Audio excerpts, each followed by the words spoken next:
When we read the writings of the great saints and mystics, we find that each and every one of them talks about us being able to grow from imperfection to perfection.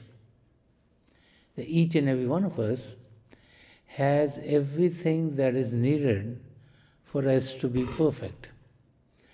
And each and every one of us can partake of those treasures. We wonder if the spiritual treasures are only reserved for a few.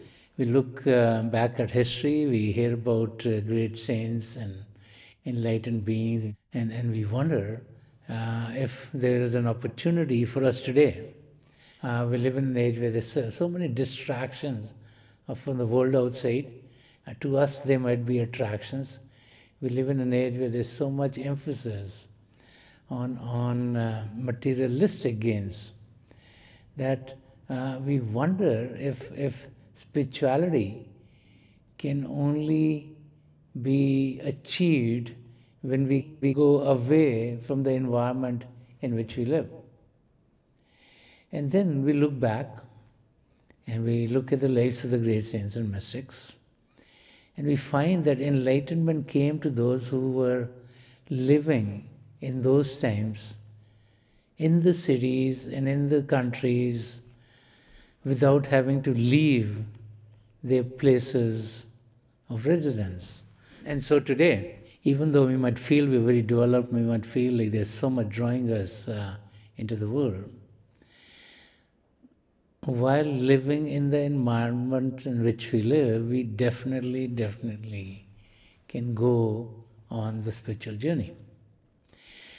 This is a journey, the spiritual journey is a journey that transforms us.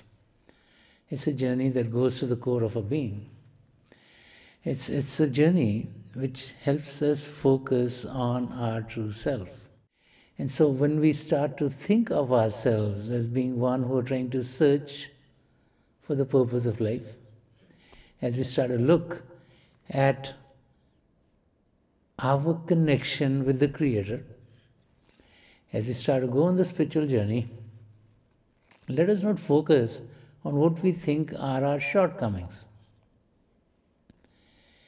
Let us focus on what is good in us.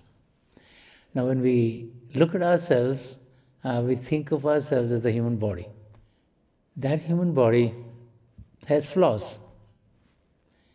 Many of us think maybe my nose should have been a little different, my chin should have been upright, my weight can be different than what it is, up or down, based on where you are. Maybe this feature could be different, maybe that feature could be different. All of us, when we look in the mirror, looking at what we see, and we say, maybe God should have made this and this and this that way, right? We should realize that this human body is just the frame. This is not the reality of our existence. In reality, what gives it power, what gives it life is our soul. That's just encased in this human body. And if we only look at the outer surface and don't get to the depths of who we are, we will never be able to fix things. So when we start to look at the soul, then the realization of the beauty of the soul will sink in. If all of our attention is on the body and nothing goes beyond that, then we always find flaws. Flaws here, flaws there, flaws there.